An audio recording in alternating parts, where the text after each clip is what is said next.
ಕಾರ್ಯಕ್ರಮವನ್ನು ನಂಬಿಕೆಯಿಂದಲೂ ನಿರೀಕ್ಷೆಯಿಂದಲೂ ವೀಕ್ಷಿಸುತ್ತಿರುವಂಥ ಎಲ್ಲ ನಮ್ಮ ಪ್ರೀತಿಯ ವೀಕ್ಷಕರಿಗೆ ನನ್ನ ಆತ್ಮಿಕ ವಂದನೆಗಳು. ಈ ಒಂದು ದಿನವೂ ನಾವು ಒಟ್ಟಾಗಿ ಸೇರಿ ಕರ್ತನ ವಾಕ್ಯವನ್ನು ಧ್ಯಾನಿಸುವಾಗ ಪವಿತ್ರಾತ್ಮ ದೇವರು ನಮಗೆ ಅದ್ಭುತವನ್ನು ಮಾಡಲಿದ್ದಾರೆ ಪ್ರಿಯರೇ. ಹೌದು, ಬನ್ನಿ ನಾವು ಪ್ರಾರ್ಥನೆಯಿಂದ, ನಾವು ವಿಶ್ವಾಸದಿಂದ ಕರ್ತನ ವಾಕ್ಯವನ್ನು ಧ್ಯಾನಿಸೋಣ. ಈ ವಾಕ್ಯದ ಅಂತ್ಯದಲ್ಲಿ ನಿಮಗಾಗಿ ನಾನು ಪ್ರಾರ್ಥಿಸಲಿದ್ದೇನೆ, ನಿಮ್ಮ ಕುಟುಂಬಕ್ಕಾಗಿ ನಾನು ಪ್ರಾರ್ಥಿಸಲಿದ್ದೇನೆ. ಆದ್ದರಿಂದ ಈ ಸಮಯದಲ್ಲಿ ಕೆಲವೊಂದು ನಿಮಿಷಗಳು ನೀವು ಒಂದು ಸ್ಥಳದಲ್ಲಿ ಕುಳಿತು ಇದನ್ನು ಗಮನಿಸಬೇಕಾಗಿ ಪ್ರೀತಿಯಿಂದ ಕೇಳಿಕೊಳ್ಳುತ್ತೇನೆ. ಈ ದಿನವೂ ನಾವು ಧ್ಯಾನ ಮಾಡಲು ಪಡಪಟ್ಟಂಥ ವಿಷಯವು ಏನೆಂದರೆ, ಪ್ರಾರ್ಥನೆಗೆ ಕಿವಿ ಕೊಡುವಂಥ ದೇವರು, ಪ್ರಾರ್ಥನೆಗೆ ಉತ್ತರ ಕೊಡುವಂಥ ದೇವರು. ಕೀರ್ತನೆ 71 ಕೊನೆಯ ಭಾಗದಲ್ಲಿ ಕೀರ್ತನೆಗಾರನು ಹೇಳುತ್ತಾನೆ, ನನ್ನ ಪ್ರಾರ್ಥನೆಗೆ ಕಿವಿ ಕೊಡು, ಉತ್ತರಿಸು ಎಂಬುದಾಗಿ. ಹೌದು ಪ್ರಿಯರೇ, ಪ್ರಾರ್ಥನೆಗೆ ಉತ್ತರವನ್ನು ಕೊಡುವ ದೇವರು ನಮ್ಮ ದೇವರಾಗಿದ್ದಾನೆ. ಕರ್ತನಾದ ಯೇಸು ಕ್ರಿಸ್ತನು ಯೋಹಾನ ಸುವಾರ್ತೆ 14ನೇ ಅಧ್ಯಾಯದಲ್ಲಿ ತನ್ನ ಶಿಷ್ಯರಿಗೆ ಒಂದು ಸುಂದರವಾದ ಒಂದು ವಾಗ್ದಾನವನ್ನು ಮಾಡಿದ್ದಾನೆ. ಅದು ಏನೆಂದರೆ, ತನ್ನ ನಂಬಿಕೊಂಡಂಥ ಎಲ್ಲರಿಗೂ ಆತನು ಕೊಟ್ಟಂಥ ವಾಗ್ದಾನವೇನೆಂದರೆ, ನೀವು ನನ್ನ ಹೆಸರಿನಲ್ಲಿ ಏನನ್ನು ಬೇಡಿಕೊಳ್ಳುತ್ತೀರೋ, ಏನನ್ನು ಕೇಳಿಕೊಳ್ಳುತ್ತೀರೋ ಅದನ್ನು ನಾನು ನೆರವೇರಿಸುತ್ತೇನೆ ಎಂಬುದಾಗಿ.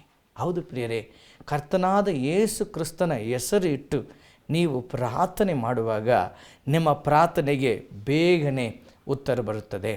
ಈ ಒಂದು ದಿನಗಳಲ್ಲಿ ನಾವು ನೋಡುವಾಗ ಯಾವುದೇ ಒಂದು ಕಚೇರಿಗೆ ನಾವು ಹೋಗೋದಾದರೆ, ಸರ್ಕಾರಿ ಕಚೇರಿಯಾಗಲಿ ಅಥವಾ ಯಾವುದೇ ಒಂದು ಶಾಲೆಯಾಗಲಿ, ಕಚೇರಿಗೆ ನಾವೇ ವ್ಯಕ್ತಿಗತವಾಗಿ ಹೋಗುವಾಗ ಅಲ್ಲಿ ನಮ್ಮ ಕೆಲಸಗಳು ಅಷ್ಟು ಬೇಗನೆ ನಡೆಯುವುದಿಲ್ಲ. ಆದರೆ ನಮಗೆ ಪರಿಚಯ ಇರುವಂಥ ಯಾರಾದರೂ ಒಬ್ಬ ಹಿರಿಯ ಅಧಿಕಾರಿಯ ಹೆಸರು ಹೇಳುವಾಗ ನಮ್ಮ ಕೆಲಸಗಳು ಎಷ್ಟು ಬೇಗನೆ ನಡೆಯುತ್ತದೆ ಅಲ್ವಾ? ಅದೇ ರೀತಿಯಲ್ಲಿ ಕರ್ತನ ವಾಕ್ಯವು ಹೇಳ್ತದೆ, ಯೇಸು ಕ್ರಿಸ್ತನ ಹೆಸರು ಎಲ್ಲ ಹೆಸರಿಗಿಂತಲೂ, ಎಲ್ಲ ನಾಮಗಳಿಗಿಂತಲೂ ಮೇಲಾದ ನಾಮ. ಆ ಹೆಸರನ್ನು ಹೇಳಿ ನಾವು ಪ್ರಾರ್ಥನೆ ಮಾಡುವಾಗ ನಮ್ಮ ರೋಗಗಳು ವಾಸಿಯಾಗುತ್ತದೆ, ನಮ್ಮ ಸಮಸ್ಯೆಗಳು ಬದಲಾಗುತ್ತದೆ, ನಮಗೆ ಅದ್ಭುತ ಬಿಡುಗಡೆ ಉಂಟಾಗುತ್ತದೆ. ಕಾರಣವೇನೆಂದರೆ, ಯೇಸು ಕ್ರಿಸ್ತನ ಹೆಸರಿಟ್ಟು ನಾವು ಪ್ರಾರ್ಥನೆ ಮಾಡುವಾಗ ನಮ್ಮ ಪ್ರಾರ್ಥನೆಗೆ ಬೇಗನೆ ಉತ್ತರ ಬರಲಿದೆ ಪ್ರಿಯರೇ. ಸತ್ಯವೇದದಲ್ಲಿ ಒಬ್ಬ ಮಹಿಳೆಯ ಕುರಿತು ನಾವು ನೋಡುತ್ತೇವೆ. ಅವಳ ಹೆಸರು ಅನ್ನ ಎಂಬುದಾಗಿ. ಅವಳು ಬಂಜೆತನದಿಂದ ನರಳುತ್ತಾ ಇದ್ದರು. ತನ್ನ ಸವತಿಯ ಮಾತಿಂದ, ಚುಚ್ಚು ಮಾತುಗಳಿಂದ ಕಣ್ಣೀರು ಸುರಿಸುತ್ತಾ ಇದ್ದಳು. ಆದರೆ ಒಂದು ದಿನ ತೀರ್ಮಾನ ಮಾಡಿದಳು, ನಾನು ದೇವರ ಆಲಯಕ್ಕೆ ಹೋಗುತ್ತೇನೆ, ದೇವರ ಸಮ್ಮುಖದಲ್ಲಿ ಕಣ್ಣೀರಿಟ್ಟು ಪ್ರಾರ್ಥನೆ ಮಾಡುತ್ತೇನೆ. ಕರ್ತನು ನನ್ನ ಕಣ್ಣೀರನ್ನು ನೋಡಿ ನನ್ನ ಪ್ರಾರ್ಥನೆಯನ್ನು ಕೇಳಿ ನನಗೆ ಉತ್ತರ ಕೊಡುತ್ತಾನೆ ಎಂಬುದಾಗಿ ನಂಬಿಕೆಯಿಂದ ಆಲಯಕ್ಕೆ ಹೋಗುವುದಿಲ್ಲ ಎಂಬುದಾಗಿ ನಾವು 1ನೇ ಸಾಮುವೇಲನು 1ನೇ ಅಧ್ಯಾಯ 10ನೇ ವಚನದಲ್ಲಿ ನಾವು ಓದುತ್ತೇವೆ. ಬಹು ಸಮಯವು ಪ್ರಾರ್ಥನೆಯಲ್ಲಿ ಅನ್ನಾಲ್ ಕಳೆದಳು ಎಂಬುದಾಗಿ ಅಲ್ಲಿ ಬರೆಯಲ್ಪಟ್ಟಿದೆ.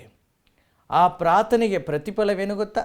ಅದೇ ವರ್ಷದಲ್ಲಿ ಅವಳು ಬೇಡಿಕೊಂಡ ಹಾಗೆ ಅವಳಿಗೆ ಗಂಡು ಮಗುವನ್ನು ಸ್ವಾಮಿ ಕೊಟ್ಟು ಆಶೀರ್ವದಿಸಿದರು. ಈ ದಿನ ಸಹ ನೀವು ಯಾವುದೇ ವಿಷಯವಾಗಿ ಪ್ರಾರ್ಥನೆ ಮಾಡಬೇಕೆಂಬುದಾಗಿ ಅನಿಸಿಕೊಂಡಿದ್ದರೆ, ಯೇಸು ಕ್ರಿಸ್ತನ ಹೆಸರಲ್ಲಿ ಪ್ರಾರ್ಥನೆ ಮಾಡಿ ನೋಡಿರಿ, ಆತನ ಬಳಿ ಬಂದು ನೋಡಿರಿ, ಆತನ ಬಳಿ ಬಂದು ಮೊಣಕಾಲೂರಿ ಪ್ರಾರ್ಥನೆಯನ್ನು ಮಾಡಿ ನೋಡಿರಿ. ನಿಮ್ಮ ಪ್ರಾರ್ಥನೆಗೆ ಆತನು ಸದುತ್ತರವನ್ನು ಕೊಡುವಂಥ ದೇವರಾಗಿದ್ದಾನೆ.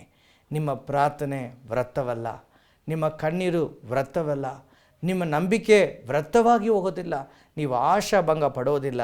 ಕಾರಣವೇನೆಂದರೆ, ಕೀರ್ತನೆಗಾರನು 34ನೇ ಕೀರ್ತನೆ 5ನೇ ವಚನದಲ್ಲಿ ಇಂತೆನ್ನುತ್ತಾನೆ, ಆತನ ಮುಖವನ್ನು ದರ್ಶಿಸಿದವರು ಎಂದಿಗೂ ಲಜ್ಜೆಗೆಟ್ಟಿ ಹೋಗೋದಿಲ್ಲ, ಅವರು ಪ್ರಕಾಶವನ್ನು ಹೊಂದಿದರು. ಹೌದು ಪ್ರಿಯರೇ, ನಿಮ್ಮನ್ನು ಪ್ರಕಾಶವಾಗಿ ಮಾರ್ಪಡಿಸುವಂಥ ದೇವರು.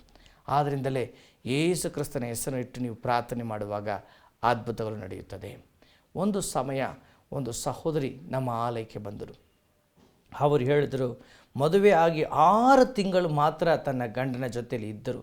ಅನಂತರ ಜಗಳಗಳಿಂದ ಅವರು ಬೇರ್ಪಟ್ಟು ಅವರು ಒಂಟಿಯಾಗಿ ತನ್ನ ತವರು ಮನೆಗೆ ಬಂದು ಸೇರಿಸಿಕೊಂಡರು.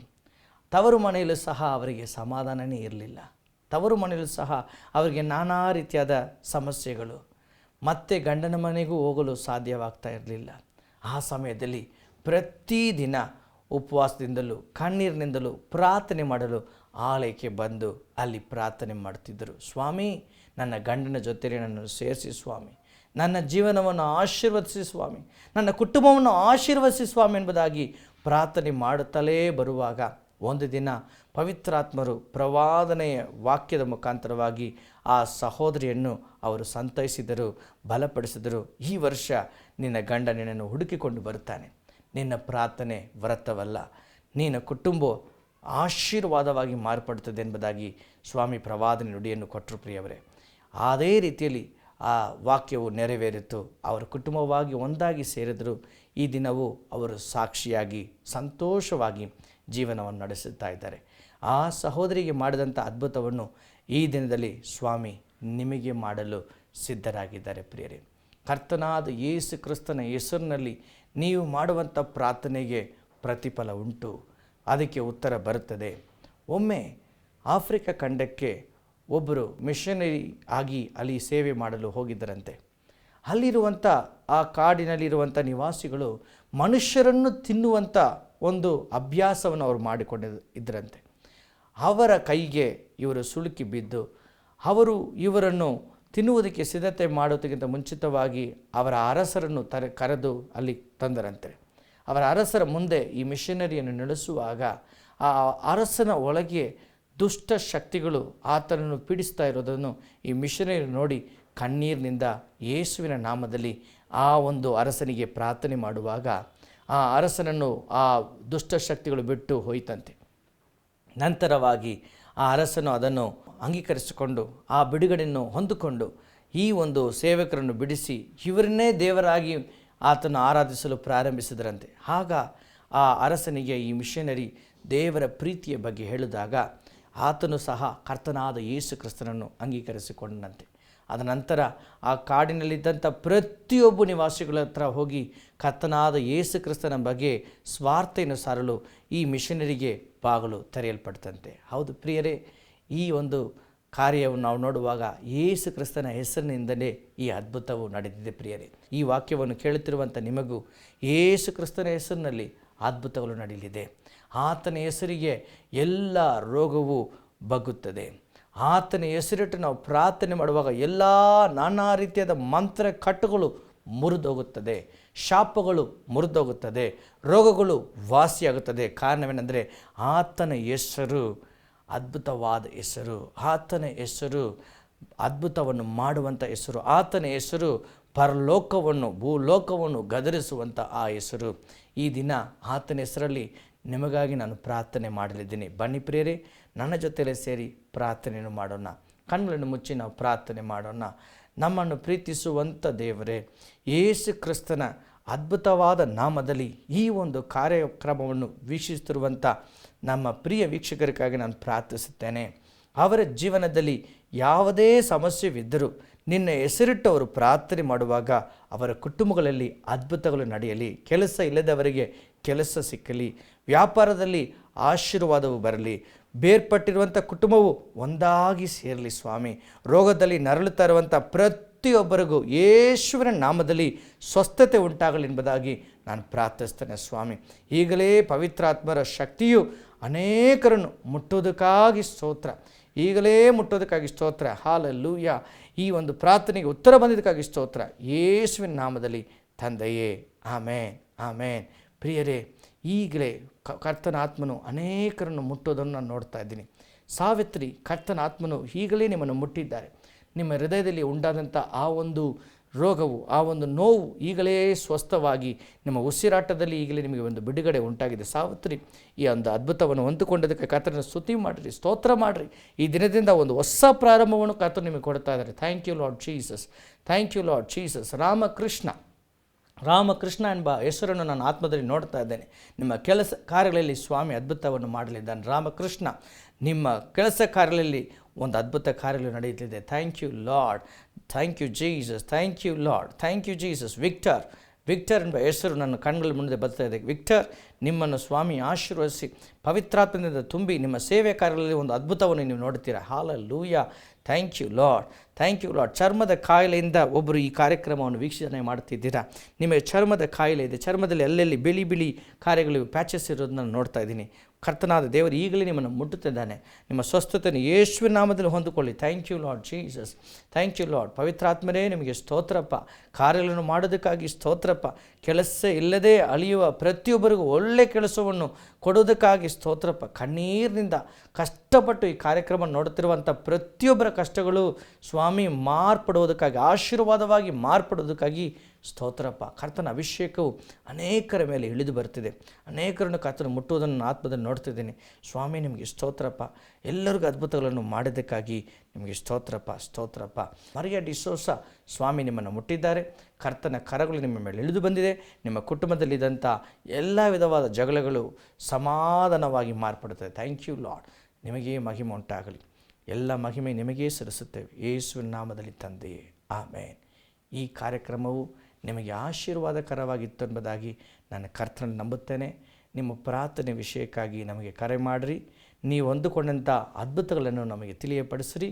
ವಿಶೇಷವಾಗಿ ಪ್ರವಾದನೆ ಮುಖಾಂತರವಾಗಿ ಕರ್ತನನ್ನು ಕೊಟ್ಟಂಥ ಹೆಸರು ಈ ಒಂದು ಕಾರ್ಯಕ್ರಮವನ್ನು ನೀವು ವೀಕ್ಷಿಸ್ತಿರೋದ ನಾನು ನಂಬುತ್ತೇನೆ.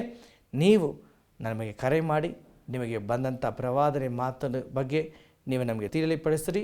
ನಾವು ಸಭೆಯಾಗಿ ನಿಮಗಾಗಿ ಪ್ರಾರ್ಥಿಸ್ತೇವೆ. ಕರ್ತನ ಕೃಪೆಯು ನಿಮ್ಮ ಜೊತೆಯಲ್ಲಿದ್ದು ನಿಮ್ಮನ್ನು ನಡೆಸುತ್ತದೆ. ಪ್ರತಿ ವಾರವೂ ಈ ಒಂದು ಕಾರ್ಯಕ್ರಮವನ್ನು ನೋಡುವುದನ್ನು ನೀವು ಮರೆತು ಬಿಡಿರಿ. ಕರ್ತನ ಕರಗಳು ನಿಮ್ಮ ಜೊತೆಯಲ್ಲಿದ್ದು ಕರ್ತನ ನಿಮಗೆ ದೊಡ್ಡ ಕಾರ್ಯಗಳನ್ನು ಮಾಡಲಿದ್ದಾನೆ. ಆಮೇನ್, ಆಮೇನ್. Dear viewers, thank you for watching this program. If you would like to inform your prayer points or share your testimonies or even been led by the Spirit to support this program, contact us. Our address, Adonai International Ministries, number 365, second floor, above Apollo Medical Shop, Police Station Road, Vivek Nagar, Bangalore 560047. You can even contact our number 888-439-3977, or even you can mail us on our email ID pastor.santoshprabhu@gmail.com. If you are in city of Bangalore, come and join us in our anointed services every Sunday 7 a.m. Kannada service, 8:30 a.m. Tamil service, 11:30 a.m. English service. If you have been blessed through this program, please inform us your testimonies. And do watch this program regularly, same time, same day, same channel, following week. May the living God bless you. Amen. Amen.